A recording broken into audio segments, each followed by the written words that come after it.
जी अस्सलाम वालेकुम स्टूडेंट्स, क्या हाल है आप लोगों का? ठीक है। अच्छा स्टूडेंट्स, आज का जो हमारा टॉपिक है क्लास 10th का चैप्टर 1 है क्वाड्रेटिक इक्वेशन।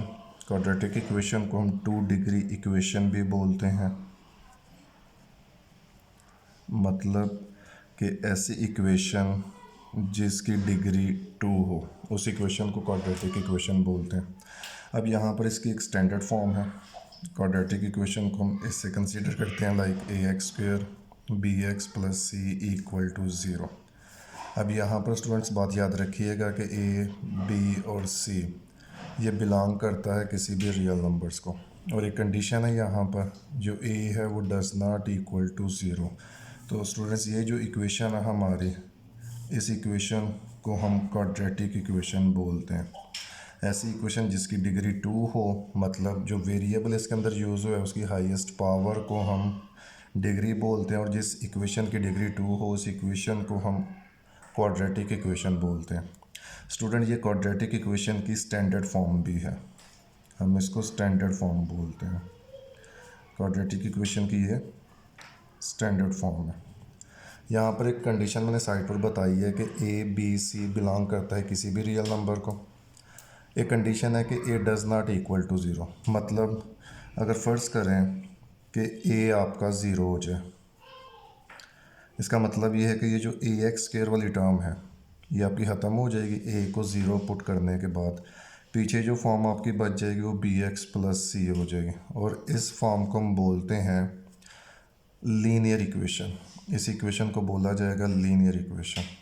तो इस वजह से स्टूडेंट्स उन्होंने ये कंडीशन बताई है कि ये जो a does not equal to 0 है, इट्स मीन्स कि ये जो स्केयर टर्म है वो हमारी 0 नहीं होनी चाहिए। अगर ये 0 हो जाती है तो फिर क्वाड्रेटिक इक्वेशन का जो कॉन्सेप्ट है वो यहाँ पर ख़त्म हो जाता है। लीनियर इक्वेशन के मतलब बताया तब जब a आपका 0 हो। अगर आप फ़र्ज़ करें कि b आपका 0 हो रहा है, यानी सेकंड वाली टर्म 0 हो रही है इस क्वाड्रेटिक फॉर्म में, तो पीछे आपका बच जाता है ax² + c = 0। तो स्टूडेंट ये हमारी प्योर फॉर्म कहलाएगी, या इसको हम प्योर क्वाड्रेटिक इक्वेशन भी बोलते हैं। क्लियर? अच्छा नेक्स्ट, इस क्वाड्रेटिक इक्वेशन को सॉल्व करने के 3 मेथड हैं। सॉल्विंग मेथड्स हैं इसके, वो मैं यहाँ पर अटैच कर देता हूँ। क्वाड्रेटिक इक्वेशन को सॉल्व करने के 3 मेथड्स हैं, जिसमें हमारा जो पहला मेथड है क्वाड्रेटिक इक्वेशन को सॉल्व करने का, वो है फैक्टराइजेशन। और क्वाड्रेटिक इक्वेशन का सेकंड मेथड इसको सॉल्व करने का, वो है कंप्लीटिंग स्क्वायर मेथड।